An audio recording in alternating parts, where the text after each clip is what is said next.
Um homem do Haiti morreu e foi enterrado em 1962.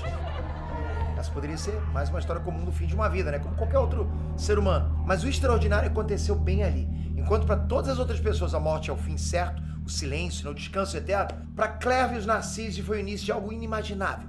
Depois de dias enterrado na própria cova, ele foi ressuscitado por um feiticeiro voodoo e passou anos como escravo dele. Essa história bizarra aconteceu de verdade, foi documentada pela medicina. Hoje você vai conhecer a vida e a morte e a segunda vida que fez do Narcisse um homem raro, conhecido como um zumbi da vida real.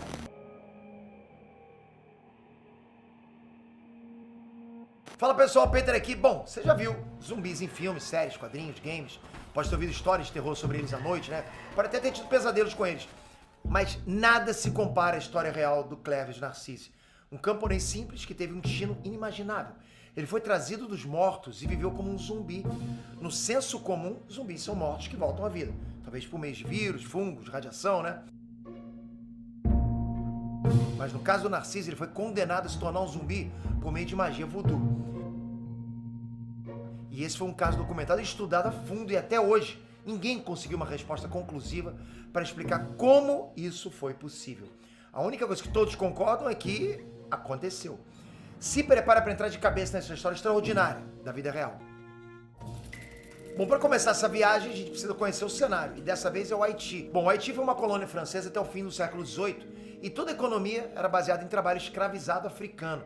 Mas em 1804, os escravizados lideraram a única revolta de escravos vitoriosa em toda a história moderna.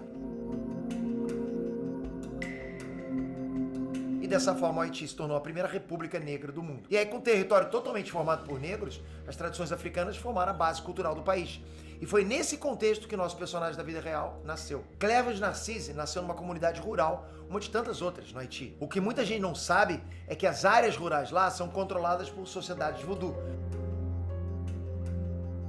No interior, são os sacerdotes e autoridades religiosas que definem a vida cotidiana, tanto ou mais do que o próprio governo do Haiti. E é nesse contexto que a vida e a morte do Clervius Narcisse ia mudar para sempre. Em abril de 1962, ele entrou no hospital Albert Schweitzer, no Haiti, reclamando de febre, né, e de uma sensação estranha que ele nunca tinha sentido antes, como se insetos invisíveis estivessem rastejando na pele dele.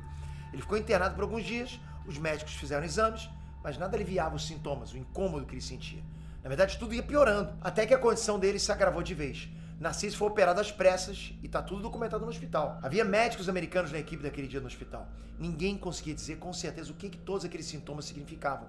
Narcisse teve piora na febre e vomitava sangue. E depois de 2 dias, ele foi declarado morto aos 43 anos.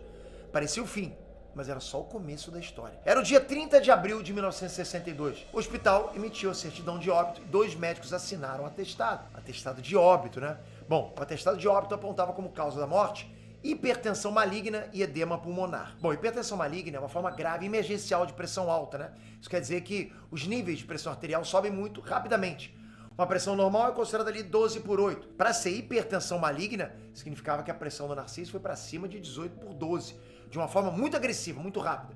Os sintomas que ele teve foram alguns como dor de cabeça intensa, perda de visão, né, confusão mental, náuseas, falta de ar e insuficiência renal. Já o edema pulmonar, que foi a outra causa da morte, significa o acúmulo de líquidos nos pulmões. Isso dificulta a respiração e pode causar sensação de sufocamento, tosse com espuma, ansiedade intensa e queda na oxigenação do sangue. Bom, os médicos entenderam a hipertensão maligna diretamente ligada ao edema pulmonar. Uma crise hipertensiva tão violenta desse jeito pode sobrecarregar o coração. O coração entra em falência e não consegue mais bombear o sangue do jeito que devia, né? E assim desencadeia um edema pulmonar agudo, vazando o sangue para os pulmões. Todos esses detalhes indicam que o Narcisse teve uma morte angustiante, com dores intensas, sensação de sufocamento e desorientação nos momentos finais. Depois do fim, o descanso. Narcisse foi mantido numa câmara fria do necrotério do hospital por mais de 20 horas, até que a família chegou para fazer o reconhecimento e a retirada do corpo. Ele foi enterrado no cemitério local. Os familiares e amigos compareceram, choraram, fizeram suas últimas homenagens. E no fim, como manda a tradição da comunidade, eles selaram o caixão com pregos antes de enterrar. Poderia ser aqui o final da história, né? No silêncio eterno e repouso definitivo. Mas não era. Poucos dias depois, o caixão do Narcisse foi violado. Um feiticeiro, um bocor, um tipo de mago do voodoo haitiano e um dos ajudantes dele entraram à noite no cemitério. Aí eles foram direto pro túmulo onde o Narcisse tinha sido enterrado recentemente.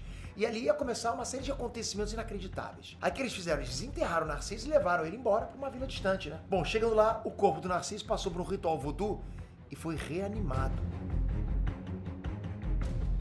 Na sequência, ele foi espancado, amarrado e levado para uma plantação de cana-de-açúcar. Durante 2 anos, ele trabalhou nessa plantação junto com mais 100 outras pessoas, né, que trabalhavam também no mesmo estado que ele, como escravos zumbis. Todos os dias eles eram obrigados a basicamente 2 coisas, né? Trabalhar na lavoura e beber uma substância misteriosa que eles não sabiam o que era. Narciso não entendia nada do que estava acontecendo. Ele se sentia desorientado o tempo inteiro e não se lembrava de nada, né? Quem ele era, de onde veio, nada, não lembrava de nada. Nessa época, o Narciso e as outras 100 pessoas não tinham nenhuma autonomia. Eles não pensavam por conta própria, sabe? Não tinham consciência, nem vontade. Eles só obedeciam sem nenhum pensamento passar pela cabeça, sabe? Então eles nem sabiam falar, não sabiam os próprios nomes. Eles sequer tinham memória. Na verdade, nesse estado, eles nem sabiam que eles eram pessoas. E foram 2 anos assim, dia após dia, na lavoura de cana. Sofrendo açoites, trabalhando jornadas impossíveis, sem nenhum pensamento, né? Nenhuma vontade, como se fossem realmente vegetais. Narciso não sabia se tinha fome, ele só comia quando mandava. Não sabia se tinha sono, ele só dormia quando mandava. Ele não sabia se estava cansado. E galera, depois de mais de 2 anos, o Narciso lembrou que era o Narciso. Ele lembrou que era a gente, teve vontade de sentar, de deitar, de beber água, de comer qualquer coisa. Ele lembrou que gostava de comer manga, né? E sentia até as feridas doerem nas mãos dele. Sentiu frio à noite. Aos poucos, ainda na fazenda, sem entender quase nada, Narciso lembrou que tinha uma família e não reconheceu o lugar que ele estava. Então, numa tarde, o Narciso tomou uma decisão. Ele ia voltar para casa. Parece uma decisão óbvia, né? Mas para alguém que perdeu totalmente a humanidade, né, o livre-arbítrio e a autonomia, era uma coisa impossível meses antes. Mas a volta para casa foi muito mais longa do que qualquer um poderia imaginar. Narciso ficou vagando por 16 anos pelo país até retornar para o vilarejo onde ele nasceu, a cidadezinha de Lester. Era fevereiro de 1980. Chegar lá foi como, tipo, viajar no tempo, né? A vila era quase igual, ele se lembrava. Então ele fez o caminho para casa na esperança de que a família dele, qualquer pessoa, ainda estivesse por lá. Ele chamou na porta de casa e a irmã dele, Angelina, atendeu a porta. Ela estava bem mais velha do que ele lembrava, né? As rugas já tinham desenhado o rosto da Angelina, que era uma moça, né? Quando ele viu pela última vez. Ele tomou coragem e se apresentou. Clévios Narciso. Nessa hora, a Angelina achou que era brincadeira de mau gosto. Era até ofensivo alguém vir dizendo que era o irmão dela. Ela mesma havia reconhecido o corpo no hospital 18 anos atrás. Ela teve no funeral e no enterro. Tipo, nenhum charlatão poderia provar o contrário. Mas Clévios insistiu. Para Angelina acreditar, ele começou a contar todas as coisas que ele lembrava. O apelido que ele tinha na infância, informações íntimas da família, coisas que só o Clévios real poderia saber. Não tem como. Angelina fez perguntas específicas e o Clévios teve que responder praticamente um questionário até ela se convencer de que ele era mesmo quem ele dizia ser. Só isso já seria impactante o suficiente, né? Mas o mais absurdo dessa história vem agora. Quando a família, os amigos, os vizinhos, enfim, o vilarejo inteiro viu Clévios Narciso de volta, todos eles quiseram saber o que tinha acontecido. E foi aí que eles ouviram o relato mais bizarro da vida deles. Depois de tantos anos fora das garras do feiticeiro, o Narciso conseguiu recuperar a memória de muitas coisas, inclusive memórias do hospital. Ele contou que estava consciente, mas paralisado durante todo o tempo da suposta morte e sepultamento. Ele dizia que lembrava bem daqueles dias. E o pior é que tudo que ele relatou, as pessoas que viveram aqueles momentos confirmaram que foi exatamente do jeito que ele disse. Todas as outras pessoas. Ele lembrava de ouvir os médicos declararem o óbito. Lembrava da própria irmã, Angelina, lá chorando do lado do corpo dele no hospital. Quando Angelina ouviu os detalhes desse dia, ela ficou incrédula. Como que o irmão dela sabia desses detalhes se tudo isso aconteceu quando ele estava morto? E ele continuou. Ele disse que se lembrava de ter sido colocado no caixão e contou que sabia que foi sepultado. Ele estava totalmente consciente, mas não conseguia falar sem se mexer. Ele lembra de ter empregado a tampa do caixão. Inclusive uma marca que ele tinha no rosto, na bochecha direita. Foi quando um dos pregos atravessou a tampa e feriu ele. Olha isso. Ele contou ainda que tinha consciência de que estavam descendo o caixão na cova. E quando a terra foi jogada em cima, ele teve uma sensação estranha. Ele sentiu como se ele estivesse flutuando. Depois ele se lembrou de ficar muito tempo lá no caixão, até que ele foi desenterrado. Ele assistiu imóvel, mas consciente, todo o ritual de animação voodoo que o bruxo fez com ele. Então ele foi forçado a trabalhar como escravo numa fazenda do norte do Haiti. Todos acreditavam mesmo sem conseguir acreditar. Como que era possível um homem morrer, estar consciente durante a morte e ser trazido de volta como um zumbi, né? Bom, no começo desse vídeo eu te falei da cultura voodoo e a força que ela exerce sobre os haitianos.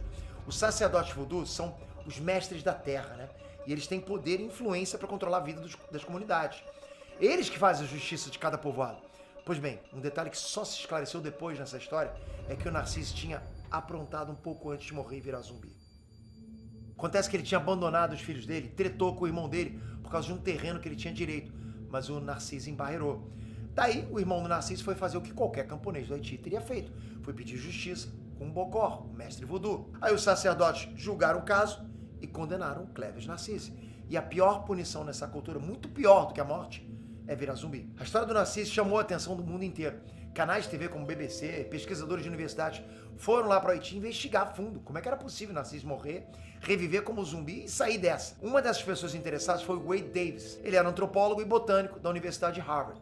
Ele conseguiu autorização para pesquisa e se mudou para o Haiti para investigar de perto os rituais e poções de voodoos capazes de matar e transformar cadáveres em zumbis.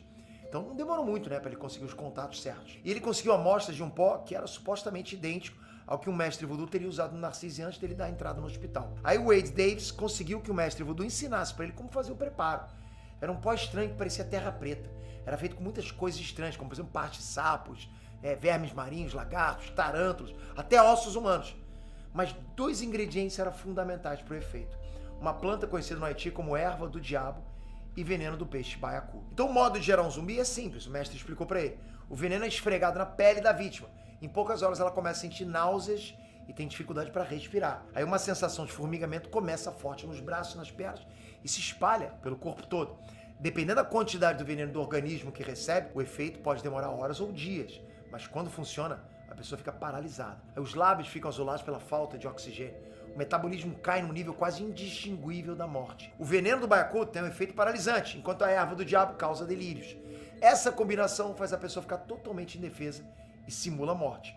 Para você ter ideia, o veneno do baiacu é um anestésico 160 mil vezes mais potente que cocaína. E a erva do diabo tem propriedades alucinógenas e a intoxicação com essa planta pode causar desde delírios e alucinações até desorientação, comportamento submisso e apatia total. Aí o pesquisador de Harvard ficou abismado, né, quando estudou esses venenos. Mas só isso não era suficiente para transformar a pessoa num zumbi.